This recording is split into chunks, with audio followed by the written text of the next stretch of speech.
नमस्कार दोस्तों, कैसे हैं आप लोग। उम्मीद करता हूं अच्छे होंगे। आज हम लोग देखेंगे एडुटेरिया का सेट नंबर 51 यानी 50 सेट हम लोगों ने कंप्लीट कर लिए, यानी 50% सेट हम लोगों ने पढ़ लिया है। तो आप लोग कमेंट करके बताइएगा कि आपको 50 सेट देखने के बाद कैसा फील हो रहा है, यानी आपकी पढ़ाई में कोई प्रोग्रेस हुई या नहीं हुई। चलिए दोस्तों, देखते हैं आज का सेट और देखते हैं आज का पहला प्रश्न है, आज़ाद दस्ता का गठन किसके द्वारा किया गया। तो ये किया गया जयप्रकाश नारायण के द्वारा। Option number A, Jayaprakash Narayan के द्वारा आज़ाद दस्ते का गठन नेपाल के तराई क्षेत्र में किया गया। नेपाल के तराई क्षेत्र में किया गया। आज़ाद दस्ते को गुरिल्ला ट्रेनिंग यानी गुरिल्ला प्रशिक्षण दिया जाता था और छिप कर युद्ध करने की ट्रेनिंग दी जाती थी और फिर ये लोग अंग्रेजों से मुकाबला करते थे। वहीं बात करें आज़ाद दस्ते, तो इसका संचालन और प्रसार का काम कौन करते थे। तो राम मनोहर लोहिया करते थे। कौन करते थे? राम मनोहर लोहिया करते थे। चलिए दोस्तों, देखते हैं अगला प्रश्न है, ऋग्वेद में बिहार के लिए किस शब्द का प्रयोग किया गया है। तो ऋग्वेद में बिहार वासियों के लिए कीकट शब्द का प्रयोग किया है। कौन सा शब्द? कीकट शब्द का प्रयोग किया गया। वहीं बात करें मगध के लिए अथर्ववेद में, यह भी एग्जाम में आया, मगध के लिए अथर्ववेद में कौन सा शब्द का प्रयोग किया गया है। तो व्रात्य शब्द का प्रयोग किया गया। कौन सा शब्द का? व्रात्य शब्द का प्रयोग किया गया है। चलिए दोस्तों, देखते हैं अगला प्रश्न है, असहयोग आंदोलन के दौरान बिहार में द मदरलैंड नामक अखबार का प्रकाशन किसके द्वारा किया गया था। तो ये किनके द्वारा किया गया था? मजहरुल हक के द्वारा। मजहरुल हक के द्वारा। ऑप्शन नंबर ए। वहीं बात करें असहयोग आंदोलन, तो हम लोग जानते हैं जलियांवाला कांड के बाद 1 अगस्त 1920 ईस्वी को असहयोग आंदोलन प्रारंभ किया गया था। असहयोग आंदोलन की पुष्टि कांग्रेस के दिसंबर में 1920 के दिसंबर के नागपुर अधिवेशन में इसकी पुष्टि हुई थी और इसका प्रस्ताव किसने रखा था? यह भी एग्जाम में आया हुआ। तो चित्तरंजन दास ने इसका प्रस्ताव रखा था। एक क्वेश्चन और आता है कि असहयोग आंदोलन में गिरफ्तार होने वाला पहले नेता कौन थे? मोहम्मद अली जिन्ना। कौन थे? मोहम्मद अली जिन्ना, एनी बेसेंट और विपिन चंद्र पाल कांग्रेस के असहयोग आंदोलन से सहमत नहीं थे, अतः उन्होंने कांग्रेस भी छोड़ दिया था। असहयोग आंदोलन के दौरान विदेशी वस्त्रों को जलाए जाने पर रविंद्रनाथ टैगोर ने क्या कहा था? तो इन्होंने कहा था यह निठुर बर्बादी है। उसके बाद 5 फरवरी 1922 को चोरा चोरी कांड के बाद गांधी जी ने 11 फरवरी 1922 ईस्वी को असहयोग आंदोलन वापस ले लिया था। चलिए दोस्तों, देखते हैं अगला प्रश्न है, कौटिल्यकृत अर्थशास्त्र में राज शब्दोपजीवी संघ शब्द का प्रयोग किसके लिए किया गया? तो ये किसके लिए किया गया है? ये लिच्छवी के लिए किया गया था। Option number B. किसके लिए? लिच्छवी के लिए। वहीं बात करें कौटिल्य, तो इसका और नाम क्या था? तो कौटिल्य का और नाम था चाणक्य और विष्णुगुप्त भी कौटिल्य का नाम था। कौटिल्य का जन्म कहाँ हुआ था? तो इसका जन्म कौटिल्य का तक्षशिला में हुआ था और इसकी मृत्यु पटना में हुई थी। वहीं बात करें अर्थशास्त्र, तो यह इसमें राजनीतिक, सामाजिक तथा नैतिक विषयों से परिपूर्ण है। अर्थशास्त्र में जो है सामाजिक, राजनीतिक और नैतिक विषयों से परिपूर्ण है। वहीं बात करें इसकी रचना कब हुई? तो लगभग 300 ईसा पूर्व इसकी रचना हुई थी। 300 ईसा पूर्व। चलिए दोस्तों, देखते अगला प्रश्न है, बिहार विद्यापीठ की स्थापना कब की गई थी? तो बिहार विद्यापीठ की स्थापना 1921 में किया गया था। 1921 में किया किसने? तो राजेंद्र प्रसाद ने गांधी जी और मजहरुल हक के सहयोग से बिहार विद्यापीठ की स्थापना 1921 में किया था। वहीं बात करें वन स्थली विद्यापीठ, इसकी स्थापना किसने किया था? तो इसकी स्थापना किया था हीरालाल शास्त्री ने राजस्थान में किया था। वहीं बात करें वाराणसी में काशी विद्यापीठ की स्थापना किसने किया था? गांधी जी ने। किसने? गांधी जी और शिव प्रसाद ने 1921 ईस्वी में। गांधी जी और शिव प्रसाद ने 1921 ईस्वी में। चलिए दोस्तों, देखते हैं अगला प्रश्न है, भारत के संविधान के किस अनुच्छेद में विधान परिषद के सृजन और विघटन के अंतर्विष्ट है। तो ये अनुच्छेद 169 में, किसमें है? अनुच्छेद 169 में वर्णित है। वहीं बात करें विधान परिषद, तो भारत के 6 राज्यों में विधान परिषद लागू है। वहीं बात करें अनुच्छेद 171 की, तो अनुच्छेद 171 में विधान परिषद की संरचना की चर्चा है। विधान परिषद की संरचना की चर्चा है। वहीं बात करें अनुच्छेद 356, तो हम लोग जानते हैं अनुच्छेद 356 तो ये राष्ट्रपति शासन से संबंधित है। राज्यों में राष्ट्रपति शासन अनुच्छेद 356 के तहत राष्ट्रपति लगाते हैं। वहीं बात कर लेते हैं अनुच्छेद 182, तो विधान परिषद के सभापति और उपसभापति की चर्चा है। विधान परिषद के सभापति और उपसभापति की चर्चा है। चलिए दोस्तों देखते हैं अगला प्रश्न है महाधिवक्ता निम्नलिखित में से किसके प्रसाद पर्यंत पद धारण करता है? तो किसके प्रसाद पर्यंत पद धारण करता है? तो राज्यपाल के प्रसाद पर्यंत ये पद पे बने रहते हैं। वहीं बात करें तो महान्यायवादी तो ये महान्यायवादी राष्ट्रपति के पर्याप्त प्रसन्न पद धारण करते हैं। और महाधिवक्ता ये राज्यपाल, और इसकी नियुक्ति किसके तहत किए जाते हैं? तो अनुच्छेद 165 के तहत राज्यों में महाधिवक्ता की नियुक्ति की जाती है। वह राज्य का सर्वोच्च कानूनी अधिकारी होता है। राज्य का सर्वोच्च कानूनी अधिकारी होता है। राज्यपाल वैसे व्यक्ति को महाधिवक्ता नियुक्त करता है जिसमें उच्च न्यायालय के न्यायाधीश बनने की योग्यता हो। वह अपने पद पर, हम लोग जानते हैं राज्यपाल के पर्याप्त प्रसन्न पद पर बने रहते हैं। वहीं बात करें इसका कार्य क्या होता है, तो राज्य सरकार को विधि संबंधी विषयों पर सलाह देना, विधिक स्वरूप में ऐसे अपने अन्य कर्तव्य का पालन करें जो राज्यपाल द्वारा सौंपे गए हो। चलिए दोस्तों देखते हैं अगला प्रश्न है भारतीय संविधान की प्रस्तावना में पंथ निरपेक्ष शब्द किस वर्ष जोड़ा गया? तो हम लोग जानते हैं ये कब जोड़ा गया, तो ये जोड़ा गया 1976 42वें संविधान संशोधन के तहत। 42वें संविधान संशोधन के तहत प्रस्तावना में 3 शब्द जोड़े गए। प्रस्तावना में कितने शब्द जोड़े गए? 3 शब्द जोड़े गए। कौन कौन शब्द जोड़े गए? तो हम लोग जानते हैं समाजवादी, पंथ निरपेक्ष और अखंडता। समाजवादी, पंथ निरपेक्ष और अखंडता, ये 3 शब्द जोड़े गए।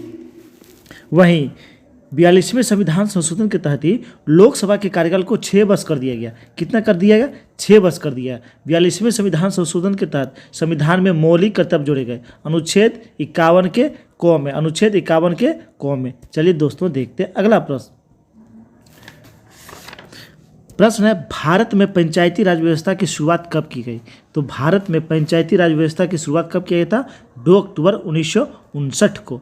2 अक्टूबर 1959 को, ये 2 अक्टूबर 1959 को पंडित जवाहरलाल नेहरू उसमें भारत के प्रधानमंत्री थे, उनके द्वारा कहाँ किया गया? तो राजस्थान के नागौर नामक स्थान में, नागौर जिला में पंचायती राज की शुरुआत किया गया था। इसके बाद 11 अक्टूबर 1959 को आंध्र प्रदेश में पंचायती राज प्रारंभ किया गया था। आंध्र प्रदेश में पंचायती राज प्रारंभ किया था। वहीं पंचायतों के लिए, पंचायत का सदस्य बनने के लिए न्यूनतम आयु कितनी होती है? 21 वर्ष होती है। कितनी होती है? 21 वर्ष होती है। और पंचायती राज को संवैधानिक दर्जा 73वें संविधान संशोधन के तहत मिला। 73वें संविधान संशोधन के तहत इसके द्वारा पंचायतों को कुल 29 विषय दिए गए। कितने विषय दिए गए? 29 विषय दिए गए हैं। चलिए दोस्तों देखते हैं अगला प्रश्न है ली कमीशन निम्नलिखित में से किससे संबंधित था? तो ली कमीशन ये किससे संबंधित था? तो ये संबंधित था भारतीय सिविल सेवा से। ऑप्शन नंबर ए भारतीय सिविल सेवा से। इसका गठन कब किया गया था? ली कमीशन का गठन कब किया था? 1923 ईस्वी में। 1923 ईस्वी में लॉर्ड ली की अध्यक्षता में ली कमीशन का गठन किया गया था। अच्छा, इससे पहले 1922 में सिविल सेवा में भर्ती के लिए दिल्ली और लंदन में एक साथ परीक्षा होने लगी। दिल्ली और लंदन में यानी भारत में भी इसकी परीक्षा होने लगी थी। अच्छा, इसका रिपोर्ट क्या आया था? तो इन्होंने 1924 में अपना रिपोर्ट दिया था। ली कमीशन ने रिपोर्ट जो दिया था उसमें कहा गया कि 50% इसमें जो है ब्रिटिश होना चाहिए।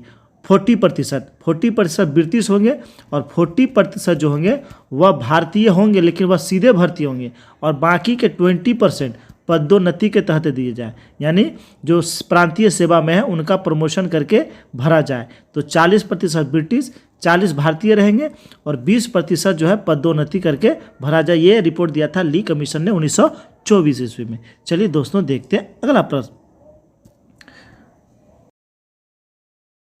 प्रश्न है भारत सचिव का पद निम्नलिखित में से किसके द्वारा बनाया गया था?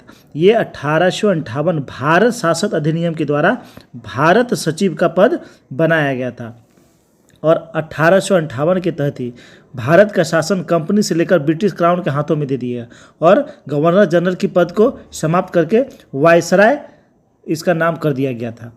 और वहीं बात करें 1773 रेगुलेटिंग एक्ट 1773, तो रेगुलेटिंग एक्ट 1773 इसके तहत क्या हुआ था? तो इसके तहत 1774 में एक कलकत्ता में सुप्रीम कोर्ट की स्थापना की गई थी, जिसके मुख्य न्यायाधीश प्रथम मुख्य न्यायाधीश थे एलिजा इम्पे।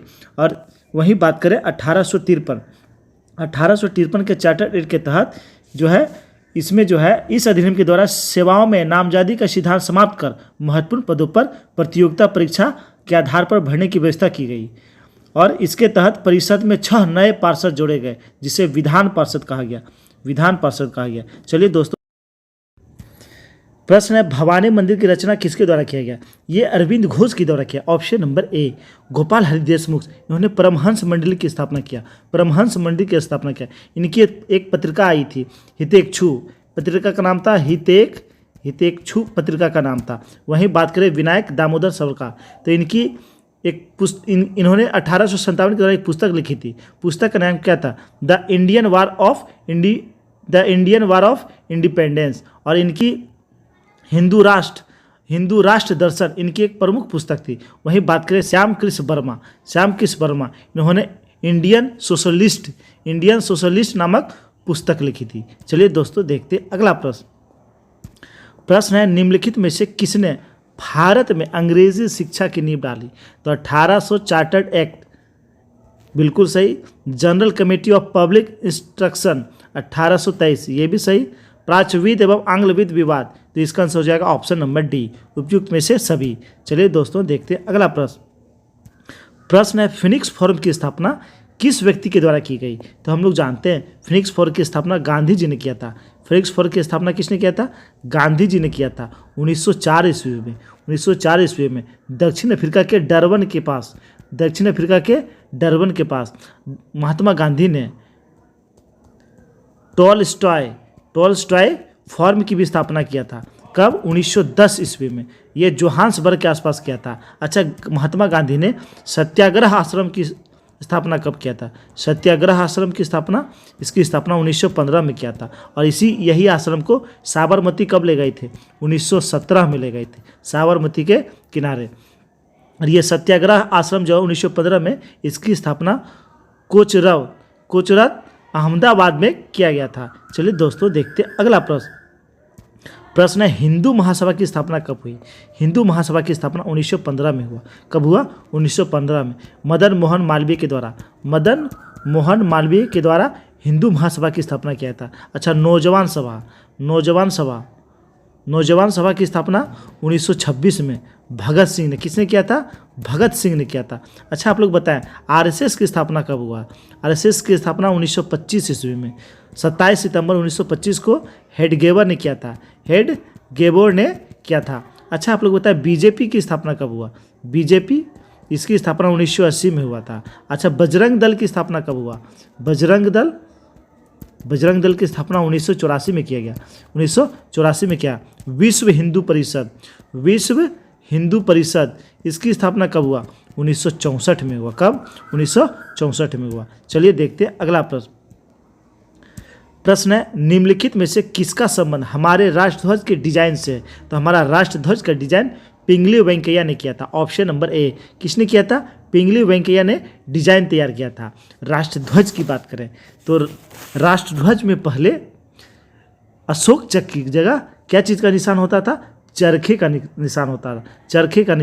तो चरखे के निशान को अंबेडकर के सलाह पर जो अशोक चक्र लाया गया, चरखे को हटाकर अशोक चक्र शामिल किया गया। वहीं पहली बार भगिनी निवेदिता ने 1906 ईस्वी में तिरंगा फहराया था। उसके बाद मैडम भीखाजी कामा ने 1907 ईस्वी में पेरिस में जो है तिरंगा झंडा फहराया था। उसके बाद बात करें 1921 के कांग्रेस अधिवेशन में जो तिरंगा झंडा फहराया गया था वह 2 कलर का था, हरा और लाल कलर का, और बीच में चरखा होता था, बीच में चरखा होता था। उसके बाद 1931 में जो कांग्रेस के अधिवेशन में झंडा फहराया गया था उसमें 3 रंग शामिल किए गए, केसरिया, सफ़ेद और हरा, और बीच में उसमें भी चरखा था। अब बाद में चरखे को हटाकर बीच में अशोक चक्र लाया गया था।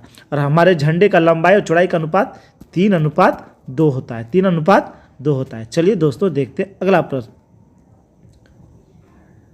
प्रश्न है, निम्नलिखित में से वैदिक साहित्य का सही क्रम कौन सा है? इसे वैदिक कर लेंगे, वैदिक साहित्य का सही क्रम कौन सा है? तो इसका आंसर हो जाएगा वैदिक संहिताएं, ब्राह्मण, आर्यन और Upanishad. Option number B, option number B. चलिए दोस्तों देखते हैं अगला प्रश्न। प्रश्न है, निम्नलिखित में से कौन सी लिपियां अशोक के अभिलेखों में प्रयुक्त हुई? तो कौन सी लिपि प्रयुक्त हुई थी? तो ये थी ब्राह्मी, खरोष्टी और अरमाइक। Option number B. इससे क्वेश्चन बनते हैं, कन्फ्यूजन नहीं रखना है। अशोक के अभिलेखों में ब्राह्मी, खरोष्टी, ग्रीक और अरमाइक, इन चारों लिपि का प्रयोग हुआ है, इन चारों लिपि का प्रयोग हुआ है। अच्छा, ग्रीक और अरमाइक लिपि का अभिलेख अफगानिस्तान में मिला है। ग्रीक और अरमाइक लिपि का अभिलेख कहाँ मिला? अफगानिस्तान में, अफगानिस्तान में। वहीं बात कर लेते हैं खरोष्टी लिपि। खरोष्टी लिपि का जो अभिलेख है वह कहाँ मिला है? तो वह पाकिस्तान के मनसेरा और शहबाजगढ़ी में मिला है। और वहीं शेष भारत में ब्राह्मी लिपि का अभिलेख मिला है, शेष भारत में ब्राह्मी लिपि का अभिलेख मिला है। अशोक के अभिलेखों को सबसे पहले सफलता किसे मिला था? जेम्स प्रिसेप को 1837 ईस्वी में, 1837 ईस्वी। एक क्वेश्चन आता है कि अशोक ने अभिलेख लिखने की प्रेरणा अब से अशोक को किससे मिला था? तो डेरियस प्रथम से इन्होंने अभिलेख लिखने की प्रेरणा ली थी। चलिए देखते हैं अगला प्रश्न। मिलान करना है कि कौन से लेखक की प्रमुख रचनाएं हैं। देख लेते हैं, Megasthenes Indica, Ptolemy, Geography, Pliny, Natural History और हैंसवांग सी यू की। तो इसका आंसर हो जाएगा option number C, option number C इसका आंसर हो जाएगा 19 नंबर का। चलिए अगला प्रश्न देखते हैं। प्रश्न है, किस काल में सर्वप्रथम कृषि उत्पादन शुरू हुआ? तो कृषि उत्पादन सर्वप्रथम शुरू कब हुआ था? नवपाषाण काल। ऑप्शन नंबर ए। पाषाण काल से 5-6 प्रश्न आते हैं, पूरा क्लियर कर लेना है। सबसे पहले हम लोग देख लेते हैं पूरा पाषाण काल। ये पूरा पाषाण काल देख लेते हैं। तो पूरा पाषाण काल का मुख्य विशेषता था आग की खोज। क्या था? आग की खोज।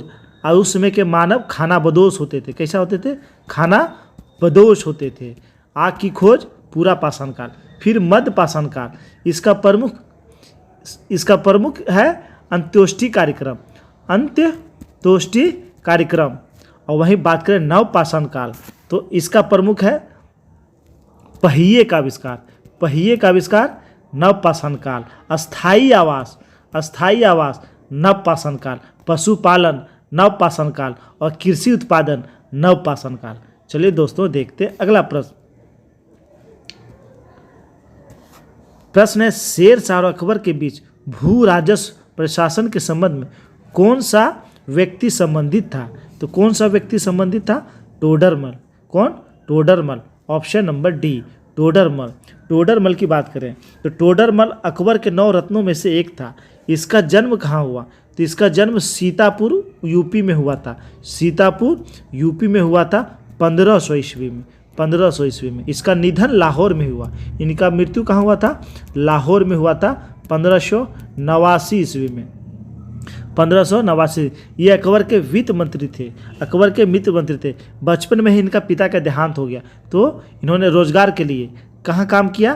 तो शेरशाह सूरी के समय इन्होंने काम किया। शेरशाह सूरी ने रोहतासगढ़ किले के निर्माण की देखभाल के लिए इसे नियुक्त किया था। उसके बाद मुगलों के साथ जो है सूरवंश की पराजय के बाद ये पुनः जो है मुगल वंश में रहने लगे और अकबर का वित्त मंत्री भी रहा था। चलिए दोस्तों देखते हैं अगला प्रश्न। प्रश्न है, सिक्कों पर टकसाल का नाम लिखवाने तथा एवं अपनी छवि अंकित कराने की प्रथा किसने शुरू किया था? तो ये प्रथा किसने शुरू किया था? तो ये प्रथा शुरू किया था जहांगीर ने। ऑप्शन नंबर सी, किसने शुरू किया था? जहांगीर ने शुरू किया था। जहांगीर की बात करें तो जहांगीर का जन्म अकबर की पटरानी मरियम उजमानी से हुआ था। अच्छा, जहांगीर का बचपन का नाम क्या था? सलीम था। क्या था? सलीम था। अकबर प्यार से उसे शेखू बाबा भी पुकारता था। जहांगीर ने शासन की उदारता और न्याय पर काफ़ी बल दिया। इन्होंने न्याय का घंटा भी लगाया।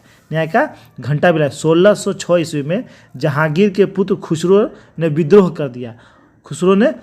कर दिया। जहांगीर ने उसे अंधा कर दिया और बाद में उसकी हत्या करवा दी। और हम लोग जानते हैं खुसरो की सहायता के लिए जहांगीर ने गुरु अर्जुन देव को फांसी दे दिया था। जहांगीर ने 1611 ईस्वी में नूरजहां से विवाह किया। नूरजहां मिर्जा ग्यास बेग की बेटी थी। जहांगीर ने ग्यास बेग को कौन सा उपाधि दिया था? इतमातु-दौला दिया था। जहांगीर ने अकबर के मकबरे का निर्माण सिकंदरा में करवाया। जहांगीर का मकबरा किसने बनवाया? तो जहांगीर का मकबरा नूरजहां ने बनवाया। किसने बनवाया? नूरजहां ने बनवाया। जहांगीर के दरबार में मंसूर प्रमुख चित्रकार थे। मंसूर जो है प्रमुख चित्रकार थे। साइरस उनका प्रमुख चित्र था मंसूर का। वहीं जहांगीर ने तंबाकू सेवन पर भी प्रतिबंध लगाया था। चलिए दोस्तों देखते हैं अगला प्रश्न है चोल साम्राज्य की स्थापना किसके द्वारा की गई? तो चोल साम्राज्य की स्थापना किसने किया था? विजयालय ने किया था। किसने किया था? विजयालय किया था। और उसमें चोल वंश की राजधानी कहाँ थी? तंजौर थी। कहाँ थी? तंजौर थी। इसके बाद शासक बने परांतक। कौन बने? परांतक। उसके बाद शासक बने राजा राज प्रथम कह सकते हैं। तो राजा राम प्रथम, इन्होंने श्रीलंका पर आक्रमण किया था और श्रीलंका के कुछ क्षेत्रों को जीता। उसके बाद शासक बने राजेंद्र प्रथम, जो चोल वंश का सबसे प्रतापी शासक था। इन्होंने पूर्ण श्रीलंका पे विजय पाया।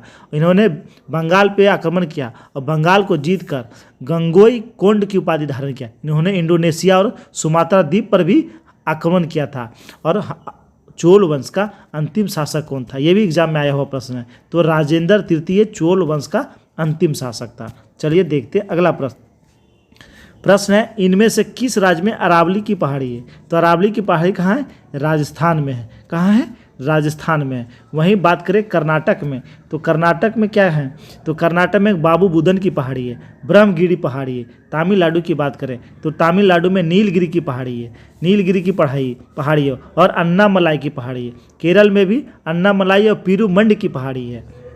चलिए दोस्तों देखते हैं अगला प्रश्न है निम्नलिखित में से कौन से भू आकृति का निर्माण नदी की अपर्दन क्रिया द्वारा होता है? तो गार्ज का निर्माण नदी युवावस्था में करती है, युवावस्था में। और भी आकार की घाटी का निर्माण भी नदियाँ करती है।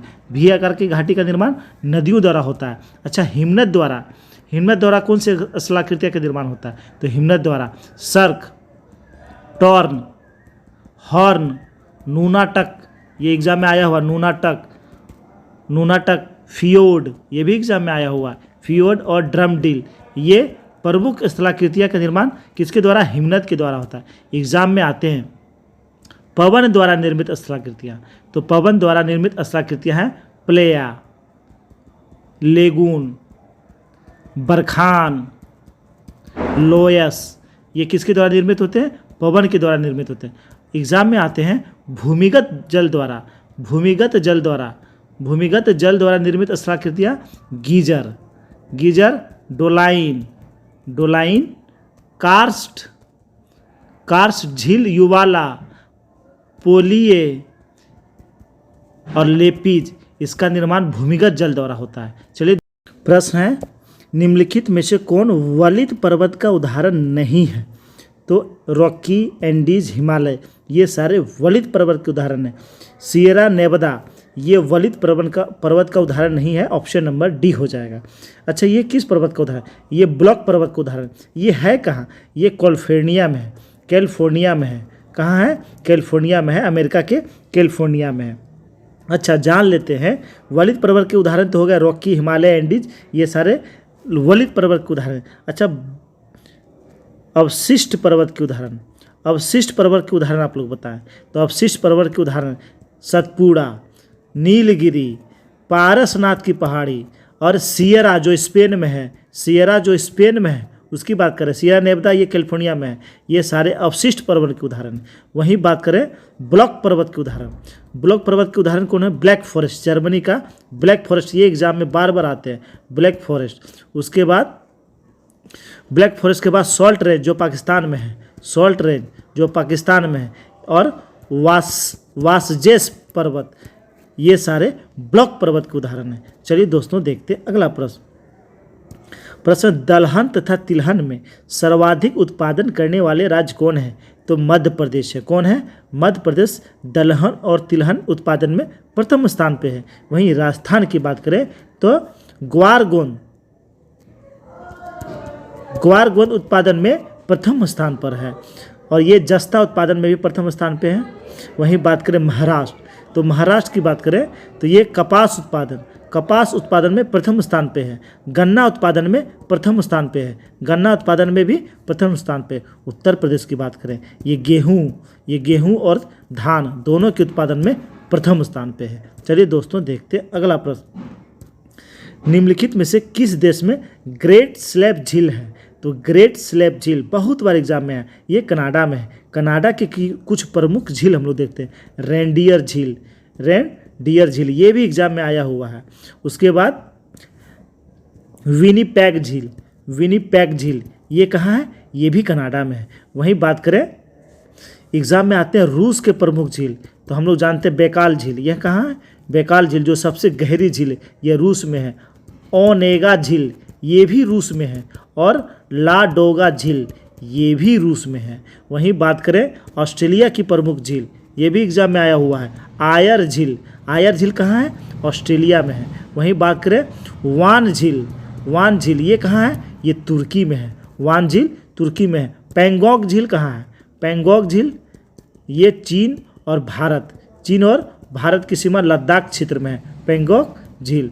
अच्छा, मिशिगन झील ये भी एग्जाम में आते हैं, क्योंकि जो 5 ग्रेट झील है उसी का ये एक भाग है, ये अमेरिका में है। कहाँ है? अमेरिका में है। बाकी वहाँ की जो 4 झील है वो अमेरिका कनाडा दोनों की सीमा पर है, और मिशिगन झील केवल अमेरिका में है। चलिए देखते हैं अगला प्रश्न है, निम्नलिखित में से किस गोलार्ध में हम्बोल्ट जलधारा बहती है? तो हम्बोल्ट जलधारा किस गोलार्ध में बहती है? दक्षिणी गोलार्ध में बहती है। ऑप्शन नंबर डी, दक्षिणी गोलार्ध में बहती है। चलिए इसे हम लोग मैप में देख, अच्छा हम लोग इसे देख लेते हैं। ये भूमध्य रेखा हो गया, ये भूमध्य रेखा, और ऊपर वाले उत्तरी नीचे वाले दक्षिणी गोलार्ध, ऊपर वाले उत्तरी नीचे वाले दक्षिणी गोलार्ध। हम्बोल्ट झील जिसे हम्बोल्ट जलधारा या पेरू की जलधारा, ये किस में हो जाएगा? तो हम देख लेते हैं ये किस में है, ये दक्षिणी गोलार्ध में है। वहीं ये कैसी जलधारा है? तो जितनी भी ब्लू कलर से है वह ठंडी जलधारा आप लोग समझेंगे, और जितने भी येलो कलर से डिनोट किया गया है वह गर्म जलधारा है। तो ब्राज़ील की जलधारा दक्षिणी गोलार्ध में है, यह अटलांटिक महासागर की गर्म जलधारा है। वेनेजुएला की जलधारा ये जो है ठंडी जलधारा है, अटलांटिक महासागर, ये भी दक्षिणी गोलार्ध में। वहीं मोजाम्बिक और मेडागास्कर और अलुगुहास ये हिंद महासागर की गर्म जलधारा है, और पश्चिमी ऑस्ट्रेलियाई जलधारा ये हिंद महासागर की ठंडी जलधारा है। ऊपर देख लेते हैं, कैनारी अटलांटिक की ये ठंडी जलधारा, लेब्राडोर अटलांटिक की ये ठंडी जलधारा, गल्फ स्ट्रीम फ्लोरिडा और एटिलीज, और यहाँ पे आ जाइए इमर्जिंग जलधारा, ये सारे अटलांटिक की जो है गर्म जलधारा है। वहीं अलास्का ये जो है प्रशांत की गर्म जलधारा है, और कैलिफोर्निया की जलधारा ये प्रशांत महासागर की ठंडी जलधारा है। आप लोग इसे मैप से समझ जाइएगा। इस साइड आ जाइए प्रशांत में, ये प्रशांत महासागर, तो इसमें सुसीमा और क्यूरोसियो ये जो है गर्म जलधारा है प्रशांत महासागर का, और क्यूराइल या ओयोसियो ये जो है प्रशांत महासागर की ठंडी जलधारा है। चलिए दोस्तों देख, प्रश्न है, चुस्की सागर निम्नलिखित में से कहाँ स्थित है? तो ये कहाँ स्थित है? ये आर्कटिक महासागर में स्थित है। कहाँ स्थित है? आर्कटिक महासागर में स्थित है। इसे भी हम लोग मैप में देख लेते हैं, मैप में इसे भी देख। तो ये रहा मेरा चुस्की सागर, ये है अटलांटिक महासागर, और ये अलास्का हो गया, और ये रूस का क्षेत्र हो गया, और और यहाँ पे बेरिंग जल संधि है, यहाँ पे बेरिंग जल संधि है। तो ये चुस्की सागर किस में पड़ता है? तो ये आर्कटिक महासागर में पड़ता है। चलिए दोस्तों देखते हैं अगला प्रश्न है सुदूर दक्षिण में स्थित लैंडलॉक देश कौन सा है? तो सुदूर दक्षिण में स्थित लैंडलॉक देश है दक्षिण अफ्रीका का लेथोसो देश, ऑप्शन नंबर सी। अफ्रीका महादेश का लेथोसो देश जो है वह लैंडलॉक देश है जो दक्षिण में स्थित है। इसे भी मैप में हम लोग समझ लेते हुआ हमारा ये अफ्रीका महादेश हुआ। तो यह यहाँ पे साउथ अफ्रीका है, ये लैंडलॉक नहीं है। ये बीच में ये जो देख रहे हैं आप लोग, जूम कर देते हैं, यही देश है लेसोथो देश, और ये जो है सुदूर दक्षिण में स्थित एक लैंडलॉक कंट्री है। चलिए दोस्तों देखते हैं अगला प्रश्न है किलिमंजारो पर्वत किस देश में स्थित है? ये तंजानिया में स्थित है। तंजानिया में यह अफ्रीका महादेश का सबसे ऊंची चोटी है किलिमंजारो। और वहीं बात करें दक्षिण अमेरिका, तो दक्षिण अमेरिका तो सबसे विश्व की सबसे लंबी पर्वत श्रृंखला एंडीज, तो एंडीज की सबसे ऊंची चोटी का नाम एकांकोगुआ है। क्या है? एकांकोगुआ है। वहीं बात करें उत्तरी अमेरिका की सबसे लंबी पर्वत श्रृंखला है रॉकी। कौन सी है? रॉकी। उसका सबसे ऊंची चोटी का नाम है एल्बर्ट। क्या नाम है? एल्बर्ट। वहीं बात करें यूरोप, तो यूरोप की सबसे ऊंची चोटी कौन सी है? Mount block. कौन है? माउंट ब्लॉक है। वहीं बात करें ऑस्ट्रेलिया, तो ऑस्ट्रेलिया की सबसे ऊंची चोटी है कोइस्को जो कि ग्रेट डिवाइडिंग रेंज पर स्थित है। चलिए दोस्तों देखते हैं अगला प्रश्न है पोलर सिल्क रोड निम्नलिखित में से कौन सा देश बना रहा है? ये चीन बना रहा है। कौन बना रहा है? चीन बना रहा है। वहीं भूतपूर्व कनिष्क जो है, राजा कनिष्क जो थे, उन्होंने सिल्क जो रेशम मार्ग था उस पर पूर्ण नियंत्रण किया था। ये भी एग्जाम में आया। तो कनिष्क ने जो है रेशम मार्ग पर पूर्ण नियंत्रण कर लिया था और उस पर गुजरने वाले से टैक्स लेता था। चलिए दोस्तों देखते हैं अगला प्रश्न है भारत के कितने राज्य पाकिस्तान के साथ सीमा साझा करता है? तो भारत के कितने राज्य पाकिस्तान के साथ सीमा साझा करता है? तो 3 राज्य, ऑप्शन नंबर बी। 3 राज्य और 2 केंद्र शासित प्रदेश। 2 केंद्र शासित प्रदेश हो गए लद्दाख और जम्मू कश्मीर। 3 राज्य कौन कौन हो गए? पंजाब, राजस्थान और गुजरात। ये पाकिस्तान से सीमा साझा करते हैं। चलिए देख लेते हैं चीन से। तो चीन से एक केंद्र शासित प्रदेश एक, उसके बाद हिमाचल प्रदेश, उत्तराखंड, सिक्किम, अरुणाचल प्रदेश, इतने राज्य सीमा साझा करते हैं। वहीं बात करें नेपाल से, तो उत्तराखंड, यूपी यानी उत्तर प्रदेश, बिहार, सिक्किम और वेस्ट बंगाल सीमा साझा करते हैं। वहीं बात करें म्यांमार से, तो अरुणाचल प्रदेश, नागालैंड, मणिपुर और मिजोरम सीमा साझा करते हैं। वहीं बात करें बांग्लादेश से असम, बांग्लादेश से सीमा साझा करते हैं असम, उसके बाद वेस्ट बंगाल, उसके बाद त्रिपुरा, उसके बाद मेघालय, उसके बाद मिजोरम। और वहीं बात करें भूटान से, तो असम, अरुणाचल प्रदेश, पश्चिम बंगाल और सिक्किम साझा करते हैं। चलिए दोस्तों देखते हैं अगला प्रश्न है इक्को मार्क का चिन्ह क्या प्रदर्शित करता है? तो इक्को मार्क का चिन्ह लेबल लगाने की व्यवस्था प्रदर्शित करता है। वह इक्को मार्क पर्यावरण के अनुकूल पदार्थों पे लगाया जाता है। ये प्रारंभ कब से हुआ? तो ये 1991 से प्रारंभ हुआ। कब से? 1991 से प्रारंभ हुआ। चलिए दोस्तों देखते हैं अगला प्रश्न है चिकित्सा के क्षेत्र में गोल्डन आवर इनमें से किससे संबंधित है? तो गोल्डन आवर हार्ट अटैक से संबंधित है। किससे संबंधित है? हार्ट अटैक से संबंधित है golden hour, option number C. अच्छा, एलिसा जांच किसके लिए किया जाता है? तो एड्स के लिए, HIV की जांच के लिए एलिसा जांच होता है। किसके लिए? HIV की जांच के लिए एलिसा जांच होता है। प्रश्न, एक व्यक्ति दुर्घटना में घायल हो गया है, उसके रक्त समूह की जांच के लिए समय नहीं है, उसे निम्न में से कौन सा रक्त दिया जाना चाहिए? तो O नेगेटिव। कौन सा दिया जाना चाहिए? O negative. इसमें RS फैक्टर बहुत मायने रखता है, समझ लेते हैं RS फैक्टर। इसका जो है पता लगाया था लैंडस्टीन और विनर ने रिसस नामक बंदर में, इसलिए इसे RS फैक्टर कहा जाता है। रिसस नामक बंदर में RS फैक्टर का महत्व समझ लेते हैं। अगर पिता का रक्त RH प्लस हो और माता का RH माइनस हो, माता का RH माइनस हो, तो जब बच्चा जन्म लेगा तो जन्म के तुरंत पहले या तुरंत बाद शिशु की मृत्यु हो सकती है, शिशु की मृत्यु हो सकती है। वहीं RH प्लस वाले वर्ग वाले को अगर RH माइनस वाले व्यक्ति रक्त देते हैं तो प्रथम बार अगर मात्रा कम रहा तो कोई प्रभाव नहीं होगा, और दूसरी बार अगर मात्रा अधिक रहा तो RH माइनस वाले की मृत्यु हो जाती है। चलिए दोस्तों देखते हैं अगला प्रश्न। प्रश्न है, जब व्यक्ति वृद्ध हो जाते हैं तो सामान्यतः उसका रक्त दाब क्या होता है? जब व्यक्ति वृद्ध हो जाते हैं तो उसका ब्लड प्रेशर बढ़ जाता है, ब्लड प्रेशर बढ़ जाता है। इसलिए आप लोग देखते हैं कि आदमी झिलझिला जाता है, गुस्सा जल्दी आ जाता है। अच्छा, हम लोग सामान्यतः जो रक्तदाब कितना होता है, ब्लड प्रेशर सामान्यतः कितना होता है? तो 120/80। 120 को हम लोग क्या कहते हैं? तो सिस्टोलिक कहते हैं। क्या कहते हैं? सिस्टोलिक कहते हैं। सिस्टोलिक कितना होना चाहिए? 120। और नीचे वाले को डायलोसिस्ट कहते हैं, डायलोसिस्ट कहते हैं। तो नीचे वाला 80 होना चाहिए। अगर किसी को हाई ब्लड प्रेशर है यानी 140 से ऊपर 140, डायलोस्टिक उसका 90 हो गया तो वह हाई ब्लड प्रेशर के रेंज में आएगा। और वहीं 90/60 तो उसे लो ब्लड प्रेशर कहा जाता है। चलिए दोस्तों देखते हैं अगला प्रश्न। प्रश्न है, क्रोमेटोग्राफी की तकनीक का प्रयोग किस कार्य के लिए किया जाता है? तो किस कार्य के लिए इसका प्रयोग किया जाता है?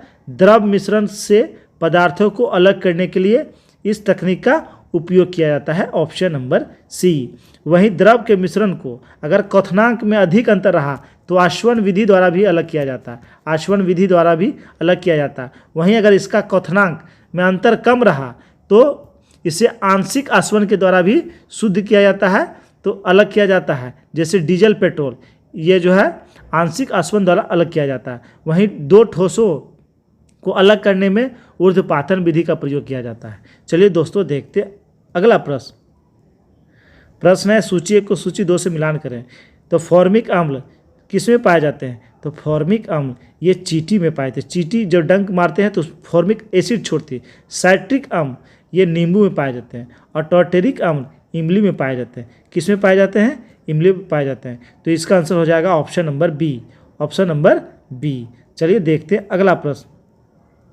प्रश्न है, लोहा जिससे प्राप्त किया जाता है वह है। तो लोहा का अयस्क है हेमेटाइट। हेमेटाइट किसका अयस्क है? लोहा का। लोहा का और कौन कौन से अयस्क हैं? तो magnetite, magnetite, haematite, limonite, iron pyrite, ये किसका अयस्क है? लोहे का अयस्क। चूने का पत्थर, इससे जो है चूने का पत्थर से कैल्शियम की प्राप्ति होती है। पिंच ब्लेड, यह यूरेनियम का अयस्क है। पिंच ब्लेड और कार्नेलाइट, पिंच ब्लेड और कार्नेलाइट यूरेनियम का प्रमुख अयस्क है। वहीं मोनोजाइट या थोरियम का अयस्क है। इससे मोनोजाइट रेट से थोरियम प्राप्त होता है। चलिए देखते हैं अगला प्रश्न। प्रश्न है, 1 नैनोमीटर निम्नलिखित में से किसके बराबर होता है? कन्फ्यूजन नहीं करना है। 1 नैनोमीटर बराबर 10⁻7 सेंटीमीटर, 10⁻7 सेंटीमीटर है। वहीं मीटर की बात करें तो मीटर में कितना हो जाएगा? 10⁻9 मीटर, क्योंकि ये माइनस में है तो मीटर जब भी होगा तो बड़ा हो जाएगा। और फिर तो 1 नैनोमीटर बराबर 10⁻7 सेंटीमीटर, वही या तो फिर 10⁻9 मीटर या फिर उसे हम लोग कहते हैं 10 एंगस्ट्रॉम। 10 एंगस्ट्रॉम भी 1 नैनोमीटर के बराबर होता है। अच्छा, 1 पिकोमीटर बराबर कितना होता है? 1 पिकोमीटर बराबर 10⁻12 मीटर। और वहीं सेंटीमीटर की बात करें 10⁻10 सेंटीमीटर। ये याद रखना है आप लोग को। चलिए देखते हैं अगला प्रश्न। प्रश्न है, पदार्थ के संवेग और वेग के अनुपात में कौन सी भौतिक राशि प्राप्त की जाती है? तो संवेग बराबर हम लोग जानते हैं, संवेग बराबर क्या होता है? तो द्रव्यमान गुणे वेलोसिटी। और वही वेग बराबर क्या होता है? तो वेग वेलोसिटी। तो इसे हम लोग काट लेंगे तो इससे क्या प्राप्त होगा? हमें द्रव्यमान प्राप्त होगा। क्या प्राप्त होगा? मास उसका प्राप्त होगा, ये द्रव्यमान प्राप्त होगा। चलिए देखते हैं अगला प्रश्न। प्रश्न है, सड़क पर चलने की अपेक्षा बर्फ पर चलना कठिन होता है, क्यों कठिन होता है? क्योंकि बर्फ में सड़क की अपेक्षा घर्षण कम होता है। घर्षण कम होता है, इसलिए हम लोग फिसल जाते हैं, गिर जाते हैं। और जहाँ घर्षण अधिक, सड़क पे हम लोग चलते हैं तो वहाँ घर्षण अधिक होता है तो हम लोग फिसलते नहीं हैं। तो सड़क पे चलना आसान होता है और बर्फ़ पे चलना थोड़ा मुश्किल होता है। चलिए दोस्तों देखते हैं अगला प्रश्न। प्रश्न होता है प्रतिरोध का मान क्या होगा यदि परिपथ में विद्युत धारा 10 एम्पियर तथा विभवांतर 12 वोल्ट हो। तो ये हम लोग जानते हैं इसका फॉर्मूला क्या होता है। तो इसका फॉर्मूला होता है R बराबर V बाई आई। तो वोल्टेज कितना दिया हुआ है 12 वोल्ट, और आई विद्युत धारा कितना दिया हुआ है 10 एम्पियर। इसे काट देंगे तो 1.2 ओम कितना आएगा, उसका रेजिस्टेंस कितना होगा तो 1.2 ओम। ऑप्शन नंबर ए। चलिए देखते हैं अगला प्रश्न है यदि चलती हुई वस्तु का वेग दुगना हो जाए तो वस्तु की गति ऊर्जा पर क्या प्रभाव होगा। यानी वेलोसिटी जो है दुगना कर देते हैं, यानी पहले 1 था अब 2 कर देते हैं। देख लेते हैं तो उसका काइनेटिक एनर्जी, तो काइनेटिक एनर्जी बराबर ½ mv² होता है। चेंज केवल वेलोसिटी में हो रहा है तो वेलोसिटी की जगह 2 रख देते हैं हम लोग, तो 2 का स्क्वायर करेंगे तो कितना आ जाएगा 4। तो कितना हो जाएगा 4 गुना। ऑप्शन नंबर डी 4 गुना हो जाएगा। चलिए दोस्तों अगला प्रश्न देख लेते हैं। प्रश्न है मरुस्थल में मृग मरीचिका उत्पन्न होने का क्या कारण है। तो प्रकाश के पूर्ण आंतरिक परिवर्तन के कारण जो है मृग मरीचिका बनता है। Option number B. वहीं हीरे का चमकना भी पूर्ण आंतरिक परिवर्तन के कारण। और वहीं ऑप्टिकल फाइबर जो है किस पर काम करता है, तो प्रकाश के पूर्ण आंतरिक परिवर्तन पर कार्य करता है। प्रकाश के अपवर्तन का उदाहरण क्या हो गया, तो प्रकाश तारे का टिमटिमाना, सूर्योदय या सूर्यास्त से पहले सूर्य का दिखना, पानी में छड़ी टेढ़ा दिखना, पानी में पड़ा सिक्का तल से ऊपर दिखाई देना, ये सारे जो है प्रकाश के अपवर्तन के उदाहरण हैं।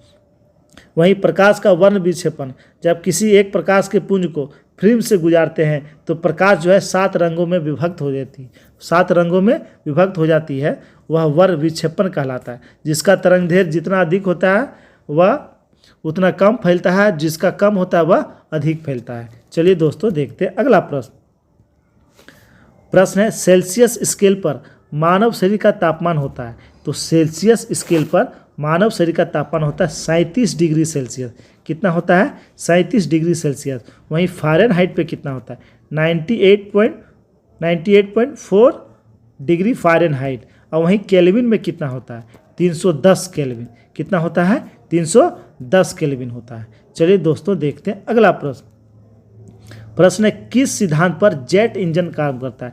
तो रेखिक संवेग संरक्षण सिद्धांत पर जेट इंजन कार्य करते हैं। Option number C. देखते हैं आज का अंतिम प्रश्न है फाउंटेन पेन के आविष्कारक कौन थे। तो फाउंटेन पेन के आविष्कारक थे वाटरमैन। कौन थे वाटरमैन थे। वहीं बात करें थियोडोर मेनेन ने लेजर का आविष्कार किया, लेजर बीम का आविष्कार किया। वहीं बात करें जेल बेयर्ड, हम लोग जानते हैं इन्होंने टेलीविज़न का आविष्कार किया। किसका आविष्कार किया टेलीविज़न का आविष्कार किया। अल्फ्रेड नोबेल, हम लोग जानते हैं इन्होंने डायनेमाइट का आविष्कार किया। डायनामाइट का आविष्कार किसने किया था इसराइल नोबेल ने किया था। दोस्तों ये था 50 महत्वपूर्ण प्रश्न का सेट जो सभी एग्जाम के लिए बहुत ही महत्वपूर्ण है। पूरा वीडियो अच्छा से देखिए और इससे रिलेटेड एक्स्ट्रा पॉइंट आप लोग नोट कीजिए। और जब तक आप चीज़ों को इसी तरह से अटैच करके नहीं पढ़ेंगे, यानी एक क्वेश्चन आया है तो इससे रिलेटेड हम लोग कितना और क्वेश्चन जान सकते हैं, कम समय में कितना क्वेश्चन देख सकते हैं। चीज़ों को जब आप रिलेट करना सीख जाएंगे तो आप समझिए कि आपकी तैयारी अच्छी हो रही है। दोस्तों अगर वीडियो वास्तव में आप लोग को अच्छा लगा हो तो लाइक कर देंगे और अपने ग्रुप में शेयर कर